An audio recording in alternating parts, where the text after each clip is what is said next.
প্রিয় দেশবাসী, আসসালামু আলাইকুম।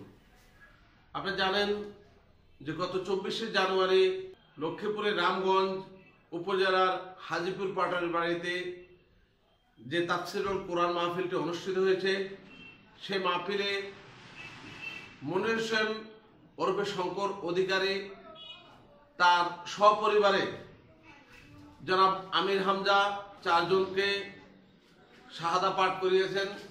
লক্ষ্মীপুর জজ কোর্টে একজন আইনজীবী তিনি হলফনামার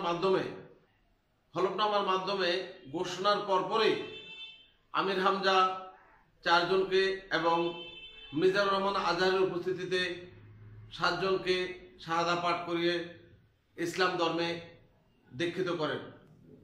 পরদিন বিভিন্ন মাধ্যমে, সামাজিক যোগাযোগ মাধ্যমে আমরা জানতে পেরেছি যে যারা ওই দিনকার মাহফিলে ইসলাম ধর্মে দীক্ষিত হয়েছেন তারা আদৌ হিন্দু ছিলেন না, তারা মুসলমান এবং মুসলমান পরিবারের সন্তান। যখনই আমরা এই বিষয়টা জানতে পেরেছি তখনই আমরা মতো কয়েকজন প্রতিনিধি সহ আমরা তথ্যটি উদ্ঘাটন করার জন্য আমরা মাঠে নামার এক পর্যায়ে আমাদের সাথে কথা হয় মনির হোসেন ওরফে শঙ্কর অধিকারীর মা, রামগঞ্জ উপজেলার 4 নম্বর ইসাপুর ইউনিয়ন পরিষদের সংরক্ষিত আসনের মহিলা ইউপি সদস্য ফাতেমা আক্তার এবং ফাতেমা আক্তারের ছেলে জহিরের সাথে।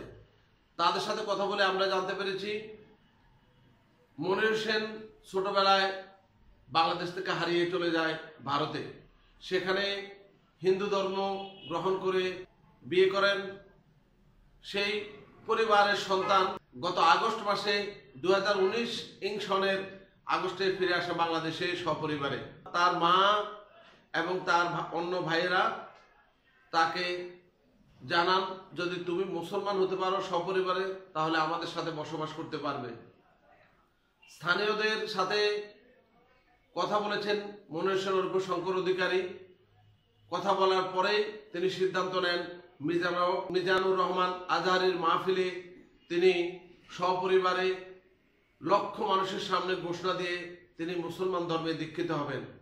আমরা কথা বলেছি যিনি এই পরিবারের গৃহকর্তা মনির হোসেন ওরফে শঙ্কর অধিকারী, তার সাথে কথা বলে আমরা জেনেছি আসল ঘটনা কি। মনির হোসেন ওরফে শঙ্কর অধিকারীর পরিবারের বক্তব্য শোনেন এবং মনির হোসেন ওরফে শঙ্কর অধিকারী তার বক্তব্য শুনে আপনারা মতামত দিন। ইতিমধ্যে লক্ষ্মীপুর জেলা পুলিশ সুপারের নির্দেশে রামগঞ্জ থানার অফিসার ইনচার্জ জনাব মোহাম্মদ আনোয়ার হোসেন ওই সপরিবারকে রামগঞ্জ থানায় নিয়ে আসেন। সেখানে তাদের কাছ থেকে ভারতী পাসপোর্ট এবং জন্ম নিবন্ধন, বাংলাদেশি বেশ কয়েকটি জন্ম নিবন্ধন কার্ড উদ্ধার করে। সেখানে জানতে পারে যে শঙ্কর অধিকারী পাসপোর্টের গায়ে স্পষ্টত লেখা রয়েছে শঙ্কর অধিকারী, রেখা অধিকারী, সুজাতা অধিকারী, রাজাবাবু অধিকারী, শ্যামলী অধিকারী, সোম অধিকারী। আমাদের ভিডিওটা দেখার জন্য তাদের বক্তব্য শুনে আপনাদের মতামত আমরা আশা করছি। ধন্যবাদ সকলকে। হলফনামা সম্পাদন করি 11 জনের এবং তাদের ইচ্ছা অনুযায়ী আজকের মাহফিলের লক্ষ জনতার সামনে সাক্ষী রেখে তারা কালেমা পাঠ করে শাহাদা গ্রহণ করবেন। তাদের পক্ষে লিগ্যাল গার্ডিয়ান তাদের মা সুজাতা, তিনি তাদের হলফ সম্পাদন করেছেন, যেটা আমার হাতে রয়েছে। আর বাকি 7 জন ডক্টর মিজানুর রহমান আল আজহারি, উনি শাহাদা পাঠ করাবেন।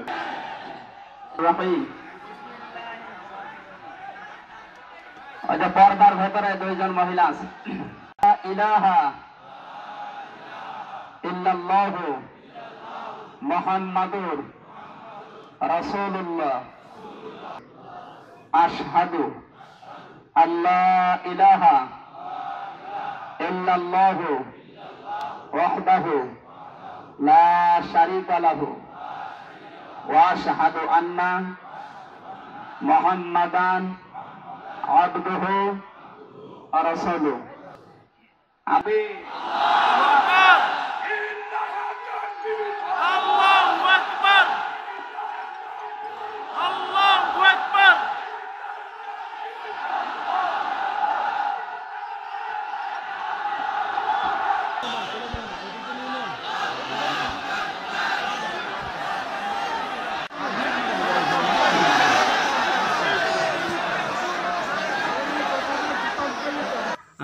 আপনি একটু বলবেন আপনার ছেলের সম্পর্কে, আপনার ছেলে আসলে কি ছিল? আপনি আমার ছেলে মুসলমানের ছেলে আসিল আগে আগে আসিল পরে এরপরে ঢাকা গেছে, ঢাকার থেকে ওই টঙ্গী বিশ্বজামাতের থেকে হারিয়ে গেছে বলছি আমরা কইছি আমার ছেলে নাই। এরপরে নাই পরে এর বাবার মরার পরে 25-30 বছর পরে একটা সিটি এসে পরে আমরা খবর পাইছি আমার ছেলে ওখানে ভারতে আছে, ভারতে আইসে পরে হে একটা সিটি দিছে আর ওই মোবাইল নম্বর পাইছি আর আমরা ফোন করার পরে শুনছি ইয়া করছে হে বিবাহ করছে হিন্দুর মেয়ে। আমার একটা মনটা একটু খারাপ আছিল, হিন্দুর মেয়ে বিয়ে করার পরে আমরা মনটা খুব একেবারে খারাপ। আমরা হচ্ছে ইসলামী ধর্ম, আমাকে বড় ইসলামী ধর্ম ছাড়া আবার কি আছে, আমরা এটা মনে করি আর আমরা তার বউর গ্রহণ করি না, আইতেও দিই না। অনির্ভয় এবার গা ওখানে থাকতে পারে না স্যার, থাকতে পারে না কিল্লা হিন্দু জ্বালা যন্ত্রণা। শঙ্কর অধিকার দিছে, শঙ্কর অধিকার মানে বড়, হ্যাঁ ওখানের বড় শঙ্কর অধিকার যাগো না আমাকে যেন পাঠারি বুঝি না এরকম আর পরে হেয়ার ফরন কয় মা আইতেম না, যদি তুই আসস আগে যদি বড় ইসলামী ধর্ম আছে না ওটা যদি পালন করতে পারো বগরে লই নামাজ কালাম সব কিছু তাহলে বাধ্যতামূল্যে তুই এই দেশে আইস। এর পরে আইসে পরে আমরা এখন কিছু হয় নাই, আমরা তারপরে আমরা এখানে থাকতে চাইছি, আমরা জায়গা দেই না, জায়গাও নাই, কথা বুঝছেন, আমরা অন্য জায়গাতে আমরা নিজেরাই থাকি।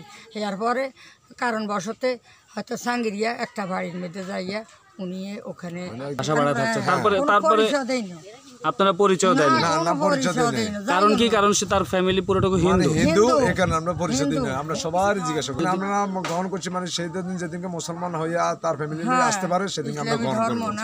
আপনি তো হচ্ছেন তার ভাই, ওনারা এখন ওনার ফ্যামিলি নিয়ে 11 জন মুসলিম হয়েছেন এবং সেটা হচ্ছে গত 24 তারিখের মাহফিলে, আজহারি সাহেবের মাহফিলে, এবং ওইখানে আরও অনেক বিজ্ঞ আলেমজন ছিলেন। এখন সেখানে মাহফিলে মুসলিম হওয়ার পরে অনেক জায়গায় অপপ্রচার চালানো হচ্ছে যে তারা আগেই মুসলমান হয়ে গিয়েছিলেন, আগেই মুসলমান ছিলেন। এখানে নাটক করা হয়েছে মাহফিল কমিটি থেকে এবং এখানে একটা সাজানো নাটক ছিল তাদেরকে মুসলিম বানানো। এই ব্যাপারে আপনারা বলেন। জি না স্যার, মানে হিন্দু হইলে মানে তার পরিবারে বলছি মানে হিন্দু হইলে আপনার নাই আর মুসলমান হইলে তুমি আসো। এখন যে তারা মুসলমান হয়েছে এতে কি আপনারা খুশি নাকি? আমরা খুশি আলহামদুলিল্লাহ, আমরা সবাই খুশি, এলাকাবাসী। এখন আমি আপনার কাছে শুনতে চাচ্ছি হচ্ছে যে যারা এই যে অপপ্রচার চালাচ্ছে যে ওনারা আগেই মুসলিম ছিল এবং মাহফিল কমিটি একটা নাটক সাজিয়েছে তাদেরকে মুসলিম বানানোর জন্য, এই ব্যাপারে আপনি তাদের উদ্দেশ্যে কি বলবেন যারা এই অপপ্রচার চালাচ্ছে? ওরা হচ্ছে মানে বেঈমান, ওরা কি মানে এই সমস্ত আলোচনা করে, ওরা কি মুসলমানের কাতারে আছে কিনা ওরা এই সমস্ত আলোচনা করে, ওরা মানে হেরে হিন্দুদের এই সমস্ত আলোচনা করে, ওরা যে মুসলমান হইতো ওরা এই সমস্ত আলোচনা করতো না। এবার আসি সে মুসলমান ধর্ম গ্রহণ করছে, মানে 24 তারিখে আপনাদের এইখানে আসি এরা মুসলমান ধর্ম গ্রহণ করছে। আগে কখনো মুসলিম, শুধু একমাত্র মনির সাহেব যিনি উনি আগে মুসলিম ছিলেন। ছোটবেলায় চলে গেছিলাম ওই ঢাকায় স্টিমারে উঠছিলাম, স্টিমারে উঠে আমি আর ঘুমিয়েছিলাম, ওইখান থেকে চলে গেছিলাম খুলনা। ওই স্টিমারে উঠে ঘুমিয়ে গেছিলাম, তারপরে এদিকে কি সাগরের মাঝখানে চলে যাচ্ছি, কোথায় তা জানি না, এদিকে খুলনা যায় সেটাও জানি না। তারপরে খুলনা যে নেমে যেয়ে দেখি সব ট্রেনে উঠেছে, ট্রেনে উঠে চলে গেছে। ট্রেনে উঠে যেয়ে আমি যে যশোরে নেমে যেয়ে ওখানের মধ্যে দেখি বহুত লোক নামতেছে, ছোটোবেলায় যেরকম হয় যেরকম নেমে যেয়ে আবার সব বলে এদিক কোথায় যাচ্ছে, বল সব ইন্ডিয়া। সেখান থেকে সব লোক নামতেছে যশোরে ওই ট্রেন থেকে, ওই দিকে যাচ্ছে সব লোক, কোথায় যাচ্ছে বলে এদিকে তো ইন্ডিয়ার দিকে যাচ্ছে সব লোক দল ধরে। ওদের সাথে সাথে এরকম কিরমভাব চলে যাই আমি ওই ইন্ডিয়ায় ঢুকে যাই। তখন অত পুলিশের ছিল না, কোচিও ছিল না, কিছু দেখতে পাইনি, সব লোক যাচ্ছে আমিও চলে যাচ্ছি ইন্ডিয়ায়। যাই ওখানে যে একটা ট্রেনে উঠে যে শিয়ালদা যে আমি যাই উঠি, শিয়ালদার থেকে আবার হেঁটে যে আপনার হাওড়া বলে স্টেশন আছে সেইখানে চলে যাই। সেখান থেকে আমার যে বর্তমানে শাশুড়ি হয়েছেন এখন প্রথম, উনি আমাকে ধরে উনি এখান থেকে নিয়ে যায়। শাশুড়ির নাম কি? শাশুড়ির নাম মাদুরি পাবে। শাশুড়ি আপনি কি ওখানে আবার ওখানে ওরা ওদেরকে বলছেন যে আপনি হিন্দু আছেন অথবা মুসলমান? এমন ভালোবাসা মায়া হয়েছিল, ওনারা এখন দেখে আমাকে বিয়ে থা। তারপর আপনি ওখানে হিন্দু হয়ে গেছেন? ওখানে হিন্দু হয়ে গেছেন, হিন্দু হওয়ার পরে আপনার আমার আইডেন্টি কার্ডটার সব কিছু, রেশন কার্ড সব বেরিয়েছে। আপনার কেন মনে হলো যে আপনি মুসলমান হতে হবে? ওই যে মিজানুর রহমান আজহারের যে মাহফিল, আগের থেকে না অনেক ওয়াজ টোয়াজ আমরা অনেক কিছু অনেক মোবাইলে শুনেছি। জি, আর অথচ আমি বুঝতে পেরেছি ইসলাম ধর্মের মতো কোনো ধর্ম নাই। আমার নিজের ধর্মে আমি ফিরে যাবো। আগে আমি ভুল করে ফেলেছি। আমি আমার বউ ছেলেকে নিয়ে, এবার বউ ছেলেদের কাছ থেকে ওনাদের কাছ থেকে সকলের অনুমতি নিয়েছি। কি বলে আমরা এরকম করে বলে, হ্যাঁ আমরা মুসলিম ধর্ম গ্রহণ করব, আমার এই ধর্ম ভালো লাগছে। আপনার হাজব্যান্ড যিনি মনির হোসেন বর্তমানে, উনি কি আপনাকে কোনো প্রেশার দিছে, চাপ দিছে যে আমরা মুসলমান হয়ে যাই? না না, তাহলে আপনার কেন মনে হলো যে আপনি মুসলমান হবেন? আমার ভালো লাগছে। ভালো লাগছে? এতে করে আপনার যে যে পরিবার আছে যারা হিন্দু পরিবার, তারা কি আপনাকে কোনো এই ব্যাপারে হুমকি দুমকি ভয়ভীতি দেখাইছে? আপনার কি বাংলাদেশে আসার পর মুসলমান হওয়ার জন্য চাইছেন না আগে থেকেই? না, ওখানে যখন ছিলাম তো হিন্দু ধর্মে তো ছিলাম, তারপরে তো এখানে যখন আসছি দেখছি তো আমার শাশুড়িরা সবাই, আমার স্বামী টামি সবই তো একই, তবে তো আমাকে তো ওই রকম ভাবে থাকতে হবে। স্বামীকে কি ছাড়তে পারবো নাকি? আগে তো আপনি হিন্দু ছিলেন, হিন্দুর নাম কি ছিল? সুজাতা অধিকারী। কি সুজাতা অধিকারী? এখন কি নাম? খাদিজা বেগম। খাদিজা বেগম। আপনার কাছে কেমন লাগে যে আগের সুজাতা অধিকারী, আপনাদের যে আগের যে ধর্ম হিন্দু ধর্ম, সেটা ভালো লাগে না এখন খাদিজা বেগম? ভালো লাগে। এখনটা ভালো লাগে কেন? ভালো লাগে, মুসলিম ধর্ম গ্রহণ করতে ভালো লাগে। ভালো লাগছে? নামাজ কালাম পড়তে ভালো লাগে। আর সব মুসলিম ধর্মে আমাকে ভালোই লাগে।